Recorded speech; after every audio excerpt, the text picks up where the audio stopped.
ಈ ತುಂಬ ಭಕ್ತಿ, ತುಂಬ ಪೂಜೆ ಪುರಸ್ಕಾರಗಳು ಇದರಲ್ಲೆಲ್ಲ ಇರ್ತಾರಲ್ವಾ, ಅವ್ರಿಗೂ ಹೆಚ್ಚು ದುಃಖ ಇರುತ್ತೆ, ಹೆಚ್ಚು ಕಷ್ಟಗಳಿರುತ್ತೆ ಅವ್ರ ಮನೆಗಳಲ್ಲಿ, ಅವ್ರಿಗೂ ಸಹ. ವಿಶ್ವಜ್ಞಾನದ ಪ್ರಕಾರ ನಮ್ಗೆ ಯಾವುದೇ ರೂಲ್ಸು ರೆಗ್ಯುಲೇಷನ್ಸ್ ಯಾವುದೂ ಇಲ್ಲ. ಈ ಕಟ್ಟುಪಾಡುಗಳು ಕಾನೂನುಗಳು ಇವ್ಯಾವುದೂ ಇರೋದಿಲ್ಲ. ವಿಶ್ವಕ್ಕೆ, ದೇವರಿಗೆ ಈ ವಿಶ್ವಜ್ಞಾನ ಅನ್ನುವಂಥದ್ದು ನಮ್ಮಲ್ಲಿ ಬರುತ್ತೋ, ಈ ಜ್ಞಾನ ಅನ್ನುವಂಥದ್ದು ಜಾಗೃತವಾಗುತ್ತೋ, ಆಗ ಸತ್ಯ ಸುಳ್ಳುಗಳ ಅರಿವಾಗುತ್ತೆ, ನಮಗೆ ಗೊತ್ತಾಗುತ್ತೆ. ಆ ಅರಿವು ಆದ ಮೇಲೆ ನಾವು ಮಾಡುವಂಥ ಡೆಸಿಷನ್ಸ್ ಆಗ್ಬೋದು, ನಾವು ತೆಗೆದುಕೊಳ್ಳುವ ಪ್ರತಿಯೊಂದು ನಿರ್ಣಯಗಳು ನಮಗೆ ಆಗುವಂಥದ್ದಾಗಿರುತ್ತೆ.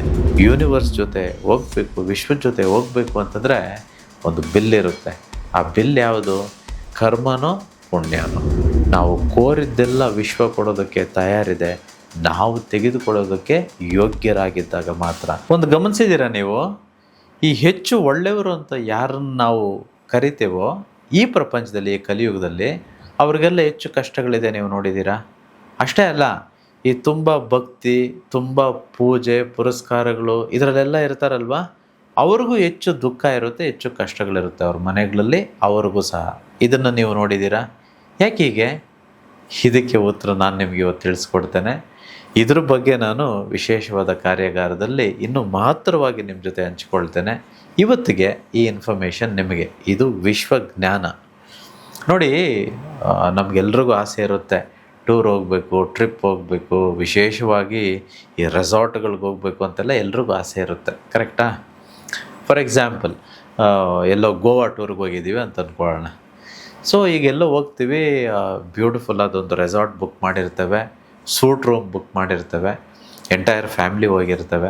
ಸೊ ಅಲ್ಲಿ ಹೋದಾಗ ಇನ್ನೇನು ಚೆಕ್ ಇನ್ ಆಗಬೇಕು, ID ಕಾರ್ಡೆಲ್ಲ ತೆಗೆದುಕೊಳ್ತಾರೆ, ರೂಮ್ ಅಲಾಟ್ ಮಾಡ್ತಾರೆ. ನಾವು ಹೋಗಿ ಆರಾಮಾಗಿ ರೂಮಲ್ಲಿರ್ತೀವಿ, ಖುಷಿ ಪಡ್ತೀವಿ, ರೆಸಾರ್ಟಲ್ಲಿರೋ ಸ್ವಿಮ್ಮಿಂಗ್ ಪೂಲಲ್ಲಿ ಆಟ ಆಡ್ತೀವಿ ಮಕ್ಕಳ ಜೊತೆ. ಹಾಗೆ ಅದೇನಾದರೂ ಬೀಚ್ ಕಡೆ ಇದ್ದರೆ, ಈಗ ಗೋವಾ ಅಂತಂದರೆ ಬೀಚ್ ಇರುತ್ತೆ, ಬೀಚ್ ಹತ್ರ ಹೋಗಿ ಆಟ ಆಡಿ ಬರ್ತೇವೆ. ನೈಟ್ ಆರಾಮಾಗಿ AC ಎಲ್ಲ ಇರುತ್ತೆ, ಬ್ಯೂಟಿಫುಲ್ ಬೆಡ್ಡು, ಆರಾಮಾಗಿ ಮಲ್ಕೊಳ್ತೇವೆ. ಇನ್ನು ರೆಸಾರ್ಟಲ್ಲಿ ಊಟಗಳಿಗೆ ಏನಾದರೂ ಕೊರತೆ ಇರುತ್ತಾ? ಏನು ಬೇಕಾದರೂ ಆರ್ಡ್ರ್ ಮಾಡ್ಬೋದು, ಎಷ್ಟು ಬೇಕಾದ್ರೂ ತಿನ್ಬೋದು. ಇದನ್ನೆಲ್ಲ ಅನುಭವಿಸಿ ನಾವು ರಿಟರ್ನ್ ಆಗ್ತೇವೆ. ಓಕೆ, ಇಲ್ಲಿ ನೋಡಿ, ನಾವಿಲ್ಲಿ ಹೋದ್ವು, ಇದೆಲ್ಲ ಅನುಭವಿಸಿದ್ವು, ಎಲ್ಲಾದರೂ ಒಂದು ಹತ್ರ ನಾವು ಚೆಕ್ ಇನ್ ಆಗಬೇಕಂತಂದರೆ ನನಗೆ ರೂಮು ನಾರ್ತ್ ಫೇಸಿಂಗ್ ಬೇಕು ಅಂತ ಕೇಳಿರ್ತೇವ, ಅಥವಾ ಈಸ್ಟ್ ಫೇಸಿಂಗೇ ಬೇಕು ಅಂತ ಕೇಳಿರ್ತೇವ? ನಾನು ನಿಮ್ಮನ್ನು ಕೇಳ್ತಿದ್ದೇನೆ. ಅಥವಾ ನೀವು ಯಾವ ರೂಮ್ ತೆಗೆದುಕೊಂಡಿರ್ತೀರ ರೆಸಾರ್ಟಲ್ಲಿ, ಆ ರೂಮ್ನ ವಾಶ್ರೂಮು ಹೀಗಿರಬೇಕು, ಅಥವಾ ದೇವ್ರ ಬಾಗಿಲು ಹೀಗಿರಬೇಕು, ದೇವ್ರ ಕೋಣೆ ಇಲ್ಲಿರಬೇಕು. ಅಲ್ವ, ದೇವ್ರ ಕೋಣೆನೇ ಇರಲ್ಲ ಬಿಡಿ ಇನ್ನು ಅಂಥ ರೂಮುಗಳಲ್ಲಿ, ರೆಸಾರ್ಟ್ಗಳಲ್ಲಿ ಅಥವಾ ಈ ರೂಮ್ಸಲ್ಲಿ. ಅಲ್ಲ, ಯಾವುದೂ ನೋಡಲ್ಲ ನಾವು. ಮೇ ಬಿ ನಾವು ನೋಡೋದು ಅಂತಂದರೆ ಬಾಲ್ಕನಿ ಇರಬೇಕು, ಅಥವಾ ವಾಶ್ರೂಮಲ್ಲಿ ನೀರಂತೂ ಬರಲೇಬೇಕು. ಇನ್ನೆಲ್ಲ ಬೇರೆ ಫೆಸಿಲಿಟೀಸ್ ಇರಬೇಕು ಅಂತ ನೋಡ್ತೇವೆ ಹೊರತು ಇದನ್ನೆಲ್ಲ ನೋಡೋಕ್ಕೆ ಹೋಗೋದಿಲ್ಲ, ಯಾವುದನ್ನು ಗಮನಿಸೋಕ್ಕೆ ಹೋಗೋದಿಲ್ಲ. I think that's how the life should be.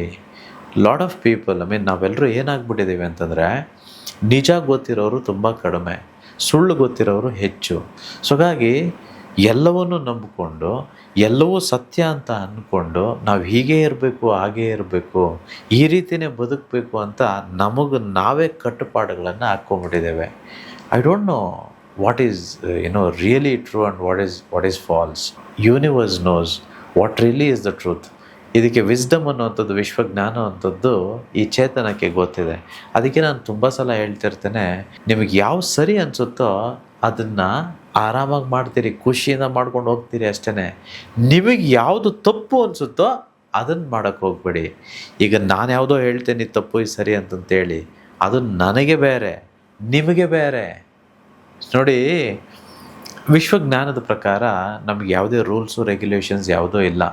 ಈ ಕಟ್ಟುಪಾಡುಗಳು ಕಾನೂನುಗಳು ಇವ್ಯಾವುದೂ ಇರೋದಿಲ್ಲ.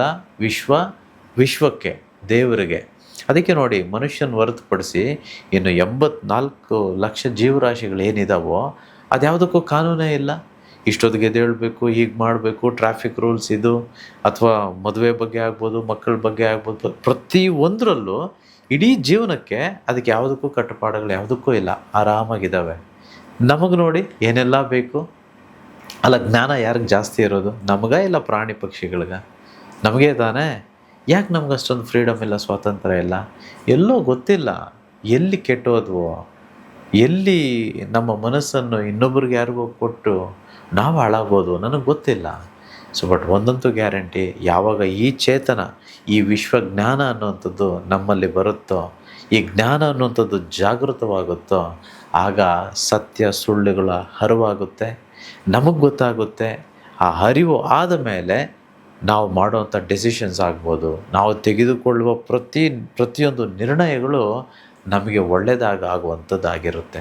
ನಾವು ಏನೇನೋ ನೋಡಿಕೊಂಡು, ಏನೇನೋ ಪೂಜೆಗಳು ಮಾಡಿಕೊಂಡು, ಹೇಗೇಗೋ ಯಾರೋ ಹೇಳ್ದಾಗೆ ಬದುಕಬೇಕು ಅಂತಂತೇನಿಲ್ಲ. ನಮಗೇನು ಅನಿಸುತ್ತೋ, ಯಾವ ಸರಿ ಅನಿಸುತ್ತೋ ಮಾಡೋಣ, ಯಾವ ತಪ್ಪು ಅಂತ ನಮ್ಗನ್ಸುತ್ತೋ ಅದನ್ನು ಮಾಡದೇ ಇರೋಣ ಅಷ್ಟೇ. Very simple. Life is so simple. So ಹಾಗಾಗಿ ಆ ರೆಸಾರ್ಟ್ಗೆ ಹೋಗಿ ಹೇಗೆ ಬರ್ತೇವೋ ಅದೇ ರೀತಿಯೇ ಲೈಫು ಸಹ. ಹುಟ್ತೇವೆ, ಯಾವತ್ತೋ ಒಂದಿನ ಬದುಕಿ ಹೊರಟೋಗ್ತೇವೆ ಅಷ್ಟೇ.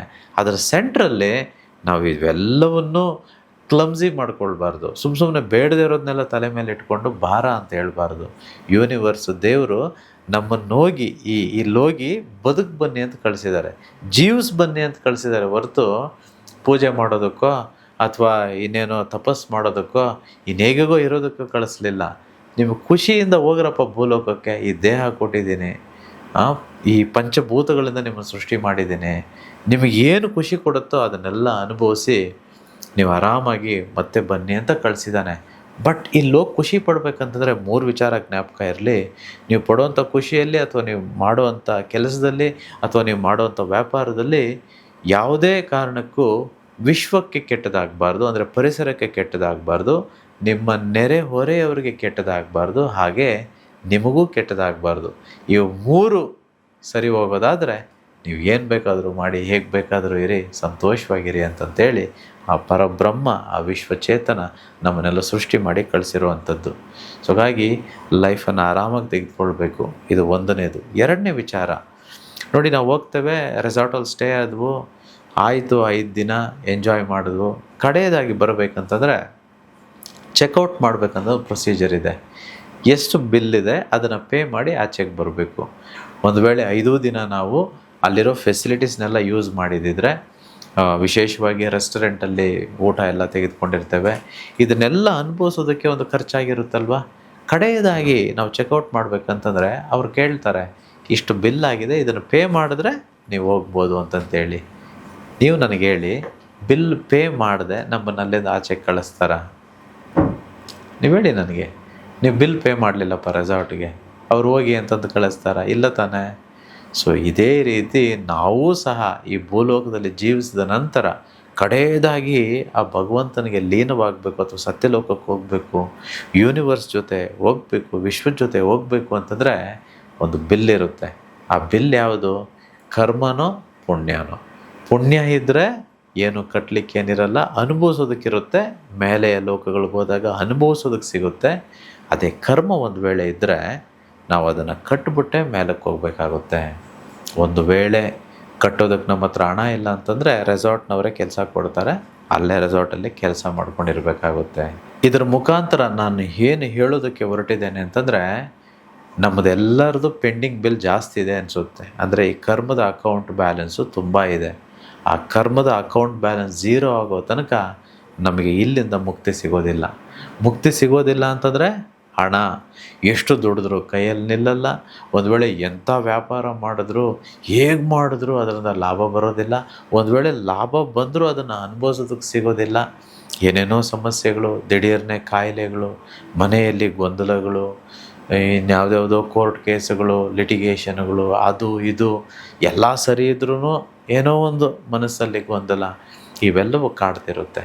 ಇದೆಲ್ಲದಕ್ಕೆ ಪರಿಹಾರ ಜನವರಿ 9, 10, 11 ಆನ್ಲೈನಲ್ಲಿ ನಾನು ಮಾಡುವ ವರ್ಕ್ಶಾಪಲ್ಲಿ ತಿಳಿಸ್ಕೊಡ್ತೇನೆ.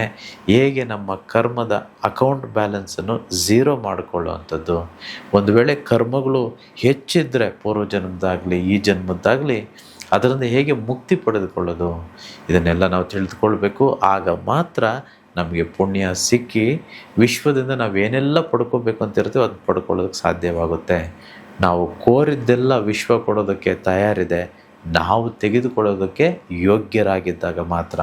ಎಲ್ಲಿ ತನಕ ಯೋಗ್ಯತೆ ಮತ್ತು ಅರ್ಹತೆ ನಮಗಿರೋದಿಲ್ವೋ ಅಲ್ಲಿ ತನಕ ವಿಶ್ವ ಎಷ್ಟು ಕೊಟ್ಟರೂ ಅದು ನಾವು ದಕ್ಕಿಸ್ಕೊಳ್ಳೋದಕ್ಕೆ, ನಾವು ಪಡ್ಕೊಳ್ಳೋದಕ್ಕೆ ಸಾಧ್ಯವಾಗೋದಿಲ್ಲ. ನೀವು ನೋಡಿದ್ದೀರಾ, ಯಾರೋ ಮಾರ್ವಾಡಿಗಳು ಅಥವಾ ಯಾರೋ ಹೊರಗಡೆಯಿಂದ ಬಂದಿರುವಂಥ ಜನಗಳು ಆರಾಮಾಗಿ ನಮ್ಮೂರುಗಳಲ್ಲಿ ವ್ಯಾಪಾರ ಮಾಡ್ತಿರ್ತಾರೆ, ಸಕ್ಸಸ್ ಆಗ್ತಿರ್ತಾರೆ. ಯೂನಿವರ್ಸ್ ಯಾವತ್ತೂ ಪಾರ್ಶಾಲಿಟಿ ಮಾಡೋದಿಲ್ಲ. ಅವ್ರಿಗೆ ಒಳ್ಳೇದು ಮಾಡಿ ನಿಮಗೆ ಕೆಟ್ಟದ್ದು ಮಾಡಬೇಕು ಅಂತ ಏನಿರೋದಿಲ್ಲ. ಯಾಕೆ ಯೂನಿವರ್ಸಿಂದ ನಮ್ಗೆ ಬರೋಲ್ಲ ಅಂತಂದರೆ, ನಮಗಿನ್ನೂ ಆ ಯೋಗ್ಯತೆ ಅರ್ಹತೆ ಇನ್ನೂ ನಾವು ಪಡ್ಕೊಂಡಿರಲ್ಲ. ಅದಕ್ಕೋಸ್ಕರ ನಮಗಿನ್ನೂ ಏನೇನು ಬರಬೇಕು ಅದು ಬರ್ತಿರೋದಿಲ್ಲ ಅಷ್ಟೇ.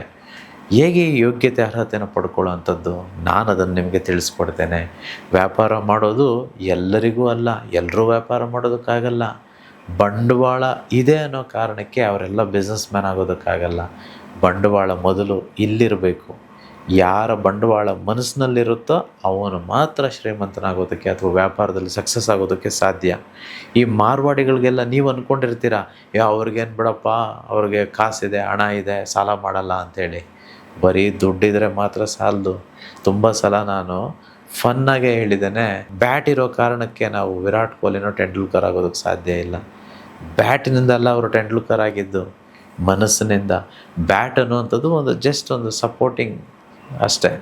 ಸಪೋರ್ಟಿಂಗ್ ಒಂದು ಸಿಸ್ಟಮ್ ಬಿಟ್ಟರೆ is everything here in the software. ಹಾಗಾಗಿ ನಾವು ವ್ಯಾಪಾರ ಮಾಡಬೇಕು ಅಥವಾ ನಾವು ಜೀವನದಲ್ಲಿ ಸಕ್ಸಸ್ ಆಗಬೇಕು ಅಂತಂದರೆ ನಮಗೆ ಮನಸ್ಥಿತಿ ತುಂಬ ತುಂಬ ಇಂಪಾರ್ಟೆಂಟು. ಈ ಸುಪ್ತ ಚೇತನ ಮನಸ್ಸಿನ ಬಗ್ಗೆ, ಈ ಸಬ್ಕಾನ್ಷಿಯಸ್ ಮೈಂಡಿನ ಬಗ್ಗೆ ನಾನು ನಿಮಗೆ ವಿಶೇಷವಾಗಿ ಸ್ಪೆಷಲ್ ವರ್ಕ್ಶಾಪಲ್ಲಿ ತಿಳಿಸ್ಕೊಡ್ತೇನೆ.